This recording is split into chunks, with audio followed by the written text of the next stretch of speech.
Right now on Denver 7 News at 6, a sea of frustration along Central 70. Fast-moving storms left cars underwater and others plowed right through the high waters.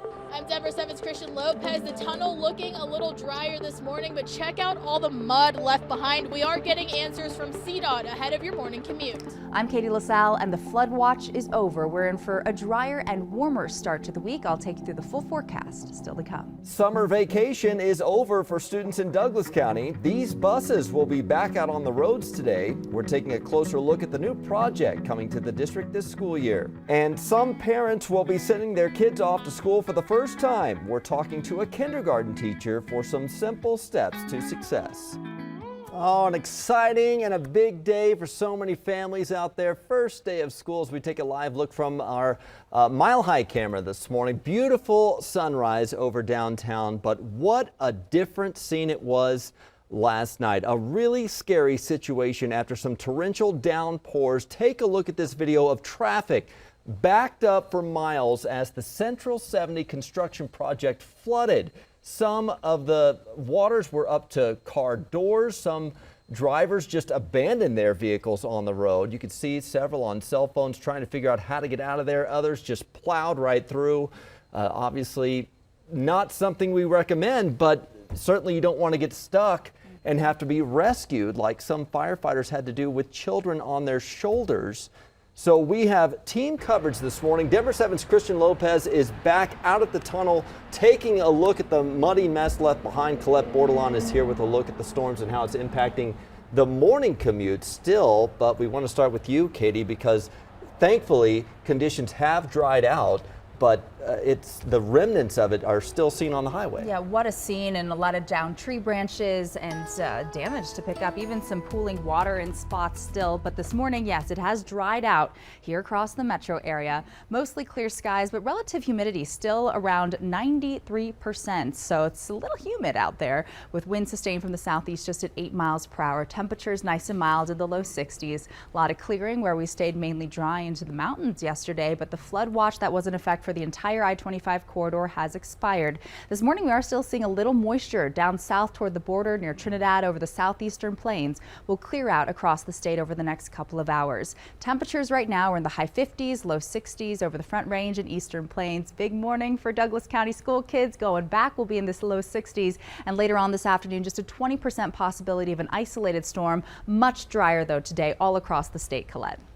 And your traffic right now is looking good all over the metro, except for one little spot up to the north in First Creek. There's a crash, although that drive time has gotten better since the last time I looked at it, just by about 2 minutes. So it's not really delaying things all that much, but still something to be aware of and to, of course, give people room if you are traveling in that area. Right now, our drive times to and from DIA right there along 70, where we saw all of those problems, looking good this morning. I do know there's a lot of mud still out there. Obviously, you can tell something did happen.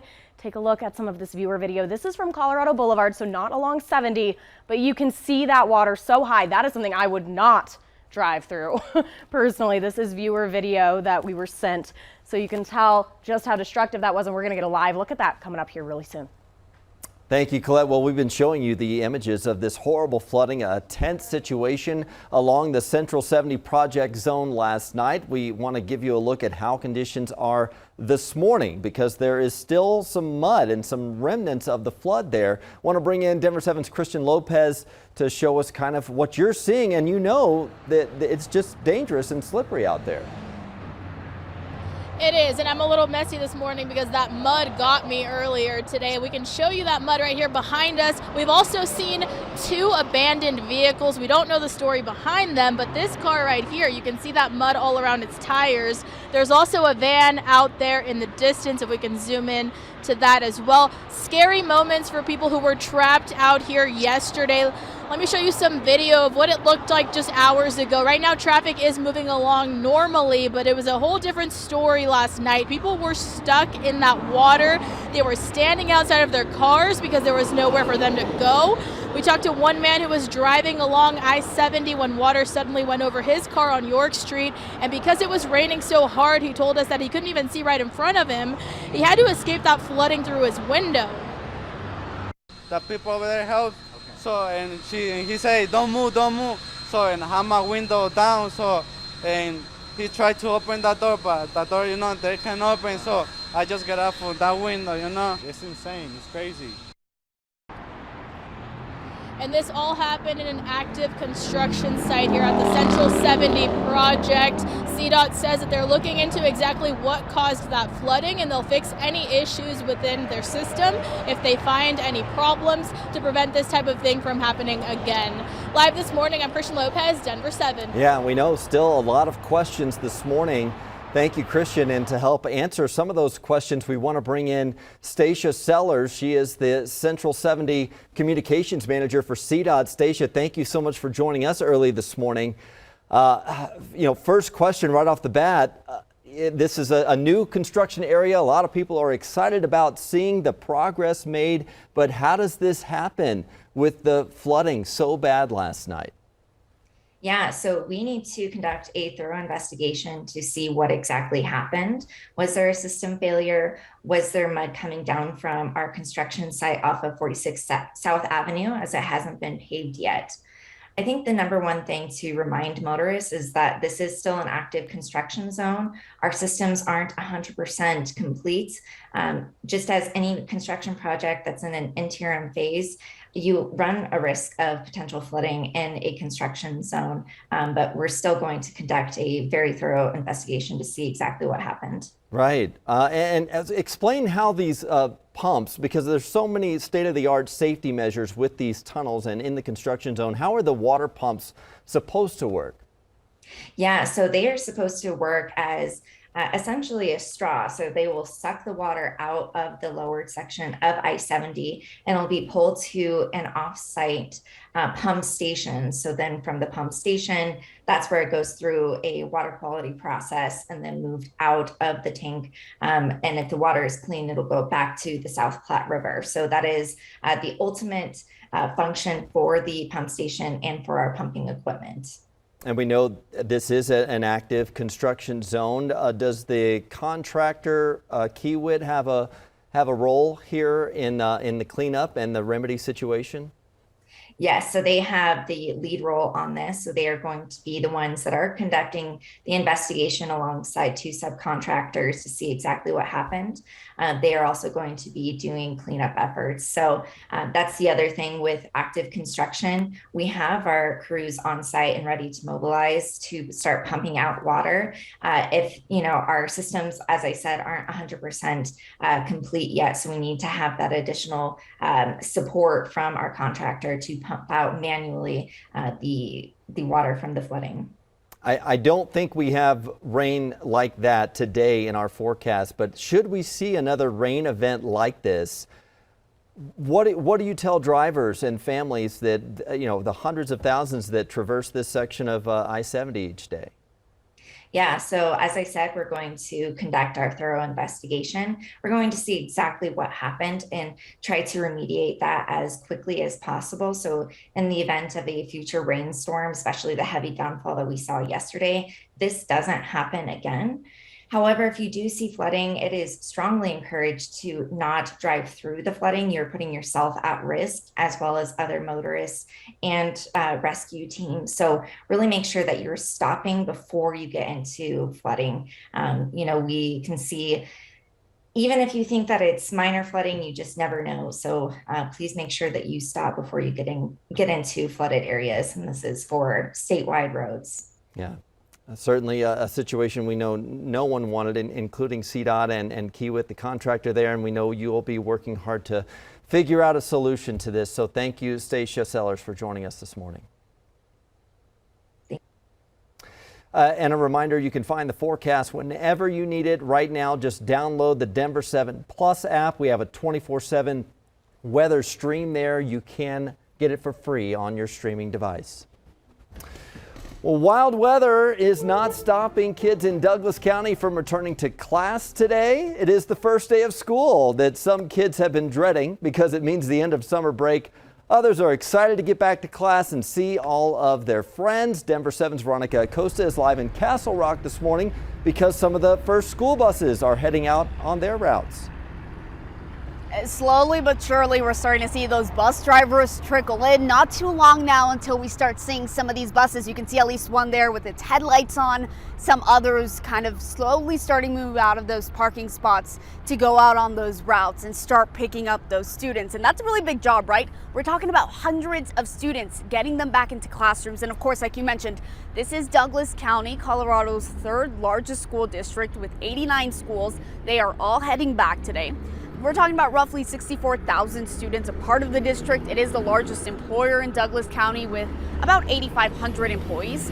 Now, while Douglas County doesn't have any new schools this year, unlike other districts, they do have a brand new project. So that's the district, or rather the district bought the old Wildlife Experience. This is in Parker and they bought it last December. Right now it's being used for some meetings and events.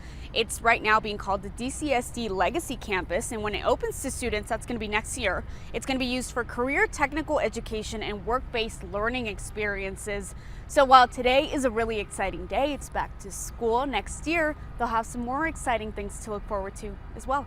We're live in Castle Rock. I'm Veronica Acosta, Denver 7. Yes, it all starts today. All right, thank you, Veronica. Well, we know for many, this is a first day of school ever for many kids. Going to kindergarten, such an exciting time for many families.